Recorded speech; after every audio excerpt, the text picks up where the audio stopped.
Welcome to our channel. Today we how to increase sales with Glassdoor, quick tutorial step by step clearly. To increase sales using Glassdoor, start by creating a strong company profile. Use an engaging company description that highlights your unique selling points.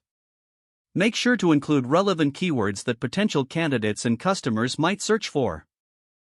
Encourage your employees to leave positive reviews about their experiences. Respond to reviews promptly, showing appreciation for positive feedback and addressing any negative comments professionally. Use Glassdoor insights to understand employee sentiment and identify areas for improvement. Highlight company culture, values, and mission in your profile to attract like-minded candidates. Post regular updates about company achievements, new product launches, or community involvement. Leverage employee testimonials in your marketing materials to build trust with potential customers. Utilize Glassdoor's analytics tools to track profile views and engagement metrics. Analyze competitors' Glassdoor pages to identify best practices and potential gaps in your own strategy. Consider running targeted advertising campaigns through Glassdoor to reach potential hires who also fit your ideal customer profile. Remember to share your Glassdoor profile link on other social media platforms to widen your reach. Regularly update your profile to keep content fresh and relevant. Monitor changes in employee reviews and company ratings to adjust your strategies accordingly.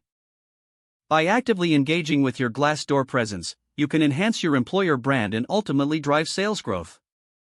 If the page does not load, refresh the browser or try again in a private or incognito window.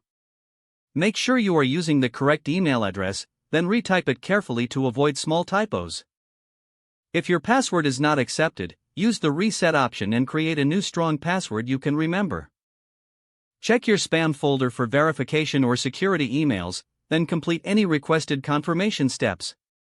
Enable two-factor authentication if available to improve account security and reduce unauthorized access risk. After signing in, review your profile details so your contact information and settings are accurate and current. If you see an error message, note it down and try again after restarting your device and internet connection. Log out when you finish, especially on shared devices, to keep your account and payment information secure.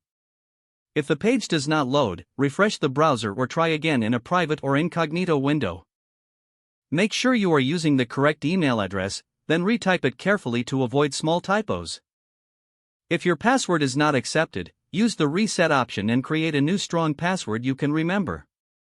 Check your spam folder for verification or security emails, then complete any requested confirmation steps. Don't forget to like this video and subscribe to our channel for more step-by-step tech guides.